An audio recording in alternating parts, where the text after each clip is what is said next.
দেখুন, এটা একটা রোগ বলা যেতে পারে, কারণ আমরা এর আগেও দেখেছি এইচএস পরীক্ষার সময় বারবার প্রশ্ন ফাঁস হতো, কিন্তু যখন বামফ্রন্ট সরকার ছিল আমরা খেয়াল করতাম তারা খুব যত্ন সহকারে এবং তারা যে পরিকাঠামো বজায় রেখে কাজ করতেন প্রশ্ন।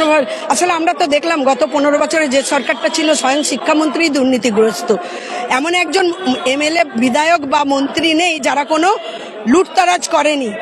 যে শিক্ষামন্ত্রীর সই আমাদের ছেলে মেয়েদের সার্টিফিকেটে রয়েছে তিনিও বিশাল লুটের অধিকারী।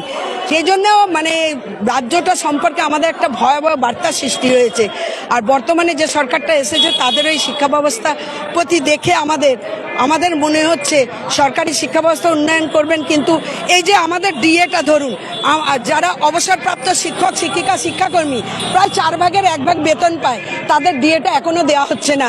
আর এই চিকিৎসার ক্ষেত্রে সমস্ত ক্ষেত্রে যেভাবে মূল্য বেড়ে যাচ্ছে, তাদের পেটে রুজি রোজগারটা কোথায় থেকে হবে? তাই আমরা অবিলম্বে যাতে এই সরকার সমস্ত কিছু বন্ধ করে দিয়ে কেন্দ্রীয় সরকারের সহায়তায় শুধু নয়, তারা যাতে আমাদের এই রাজ্যের সমস্ত শিক্ষক শিক্ষিকা শিক্ষাকর্মী, রাজ্য সরকারি কোষাগার থেকে বেতনভুক, পৌরসভা পঞ্চায়েত সকল অবসরপ্রাপ্ত এবং এক্সিস্টিং সকলকে যাতে ঠিকমতো বেতন এবং বকেয়া ডিএগুলো দিয়ে দেন, তার জন্যই আজকে আমাদের আন্দোলন। বর্তমান শিক্ষামন্ত্রী তো কিছুই বলছেন না, যা বলছেন তো সেই মুখ্যমন্ত্রী থেকেই শুনছি। আমরা চাই আমাদের এই আন্দোলন, এই বার্তাগুলো আমাদের মুখ্যমন্ত্রী এবং শিক্ষামন্ত্রীর কাছে যাক এবং উনি এই সমস্ত কথাগুলো শুনে আমাদের যে ন্যায্য পাওনা সেগুলো দিন। আমরা মানুষ গড়ার কারিগর, কি প্রাইমারি কি মধ্যশিক্ষা কি কলেজ, আমরা প্রাণপণ চেষ্টা করি কি করে ছেলে মেয়েদের আগিয়ে নিয়ে যাব, সুস্থ সমাজ গড়ার কারিগর আমরা। তারপরে সাথে সাথে বলতে হবে ক্ষেতমজুর কৃষক তারাও তো আজকে শেষ।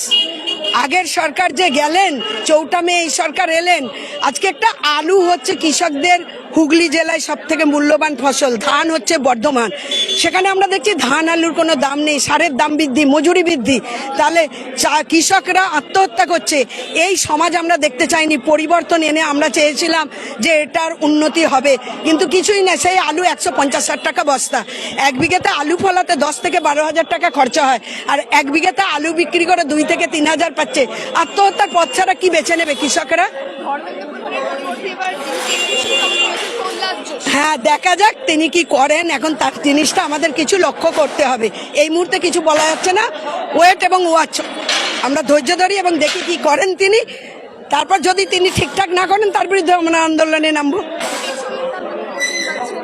হ্যাঁ, সমস্ত কিছু। এটা তো এই যে যুদ্ধের নাম করে যেটা বলছে এটা তাই না, সাধারণ মানুষকে নাজেহাল করার একটা চক্রান্ত বলি আমাদের মনে হচ্ছে।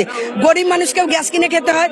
এই যে নিত্য নৈমিত্তিক জিনিসের যে দাম বাড়ছে, সেটা তো একটা গরিব ঘরের জন্য, গরিবের জন্য তো আলাদা কোনো বাজার নেই।